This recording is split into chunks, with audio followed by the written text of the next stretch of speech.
Welcome to IBTV. Konaseema జిల్లా కొత్తపేట నియోజకవర్గంలో మండపేట నియోజకవర్గ రాయవరం మండలం కొమరిపాలెంలో జరిగిన బాణసంచా మందుగుండు ఘటన నేపథ్యంలో Eluru range IG GV Ashok Kumar, Konaseema జిల్లా SP Rahul Meena, Kothapeta DSP Shankar Muralimohan, Ravulapalem rural CI Vidyasagar, Kothapeta SI సురేంద్రలతో కలిసి గుండు తయారీ కేంద్రాలను పరిశీలించారు. ఈ సందర్భంగా ఐజీ అశోక్ కుమార్ మీడియాకు తెలిపారు. రాయవరం దుర్ఘటన తర్వాత ఏలూరు రేంజ్ పరిధిలో 6 జిల్లాల పర్యటనలో భాగంగా కోనసీమ జిల్లా పర్యటించడం జరిగింది.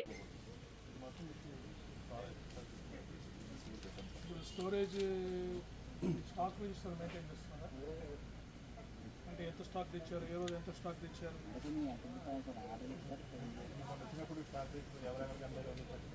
ఎంత కాదండి, ఏ రోజు ఎంత స్టాక్ తెచ్చుకున్నారు, ఎన్ని చేశారు, మటాబులు అంటే చిచ్చుబుడ్లు, ఆ రోజుకి ఎంత మిగిలింది స్టాక్ అనేది లెక్క విచారం ఉండాలి కదా.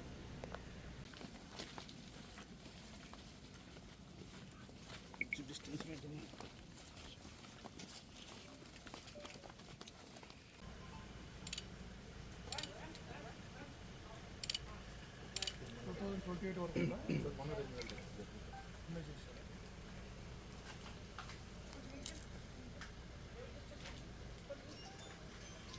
ట్రైనింగ్ ఎక్కడ తీస్తున్నారండి? అంటే ఆయన ఇచ్చారు కదా, అదే ట్రైనింగ్ ఎక్కడ తీసుకున్నారు? అఫిషియల్గా ట్రైనింగ్ ఏం జరగలేదు. ఆయన చిన్నప్పుడు నేర్పిస్తే అదే ప్రాక్టీస్ చేసుకోవాలి.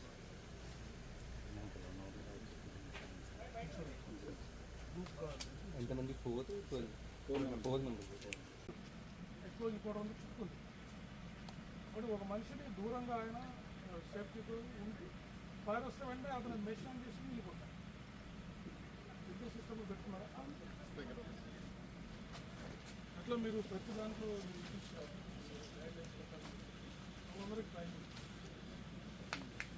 అందరికీ అమలాపురం పిలిచి ఎమర్జెన్సీలో ఎమర్జెన్సీ ఎలా చేయాలని వాళ్ళకి లైట్ ఇచ్చారు. ఇక్కడ తయారు చేస్తారు. అది ఎలా పెట్టారు, అది ఎలా చేస్తారు, ఎలా బిల్డ్ చేస్తారు? ఆటోమేటిక్ మెషిన్ ఉండదు.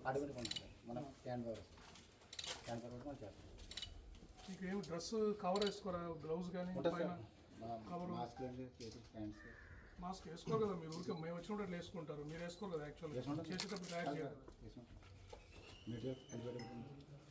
ఇప్పుడు ఎక్కువ ఒత్తిడి చేస్తే ఇక్కడ పేలిపోవచ్చు కదా?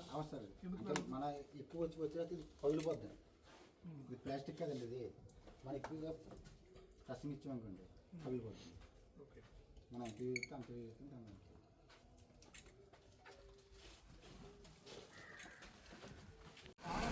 రాయవరంలో ఫైర్ క్రాకర్స్ మ్యానుఫ్యాక్చరింగ్ యూనిట్లో జరిగిన ప్రమాదం తర్వాత ఏలూరు రేంజ్లోని 6 జిల్లాల్లో మరియు డాక్టర్ బిఆర్ అంబేద్కర్ కోనసీమ జిల్లాలో కూడా అన్ని ఫైర్ క్రాకర్స్ మ్యానుఫ్యాక్చరింగ్ యూనిట్లో జాయింట్ టీమ్స్ ఇన్స్పెక్షన్ జరుగుతుంది.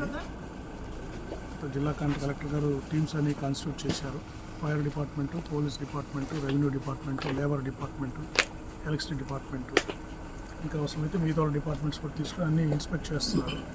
ఎగ్జిస్టింగ్ యూనిట్స్లో ఫైర్ సేఫ్టీ ఎలా ఉంది, తర్వాత ఎమర్జెన్సీ రెస్పాన్స్ మెకానిజమ్స్ ఎలా ఉన్నాయి, ఎక్స్ప్లోజివ్స్, ఫైర్కు సంబంధించిన ఎక్స్ప్లోజివ్స్ ఎంత క్వాంటిటీ ఇస్తున్నారు, వాటికి స్టోరేజ్ పాయింట్ సరిగ్గా ఉందా లేదా, ఇక్కడ పనిచేస్తున్న లేబర్కి అందరికీ ఇన్సూరెన్స్ ఉందా లేదా, వాళ్ళకి ట్రైనింగ్ ఏమి ఇచ్చారు, వాళ్ళ సేఫ్టీ గురించి ఏం ప్రికాషన్స్ తీసుకున్నారు, ఇవన్నీ పాయింట్స్ చట్ట ప్రకారం ఉన్నాయా లేదని వాళ్ళు చెక్ చేస్తున్నారు.